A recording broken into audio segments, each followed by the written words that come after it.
There was a man, he built an enormous machine one day with pulley belts and gears and all that, and it also had whistles.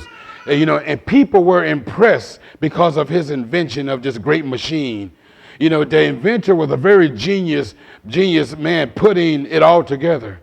When someone asked, what it did, and the man said, well, it did nothing except makes everything works and looks good.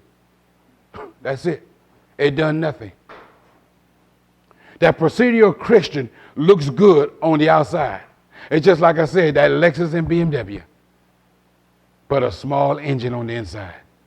That's us. Looks good, but Christ has been exalted. It runs well without him. After all, when God comes, he messes up our plans. He messes up our own plans. But let God come and see what happens. He will refine his plans for our life. What kind of trade-off do you want? What would you let God do for you?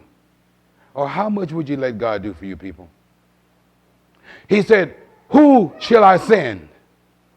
I said, who shall I send? And who will go with us? Who will go with us? I hope you understand.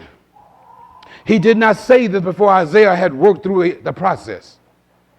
He did use the prophet before his experience, but in much limited way. Just read the book of Isaiah, people. Read it. And I guarantee you, when you read the book of Isaiah, you will discover a changed man, a great ministry, a greater result after chapter 6 than before. When you have stood in the presence of God, there becomes no hesitation, no worry of inconvenience, no lack of desire to move out. Remember, we have room of angels that are shouting so loud, the building is shaking. There's angels shouting so loud, but it's hard for you to hear them angels if you ain't one of God's child. See, if your mind and your ears are on something else, if all you can hear is what you were talking about yesterday, then you ain't in the presence of God. If all you can hear is what everybody else was gossiping about, then you ain't in the presence of God. See, God can't speak then. You got to get to a point where you got to close all that out. Say, Lord, help me. Help me, Lord. Get this stuff out my mind. Clean up my mind so I can hear your voice, oh Lord. We need to hear his voice.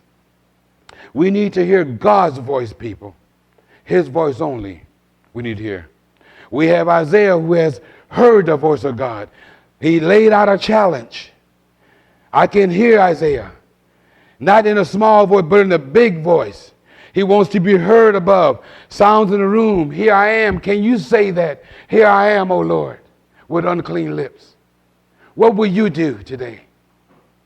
Where's your voice today? Who do you want to serve today? It doesn't take 200-300 people to get the Holy Ghost to come and show up. You see, if you do your part when you're not here, you'll bring the Holy Ghost with you. You see, a lot of us, reason why we have no power, because we spend too much time in the worldly events.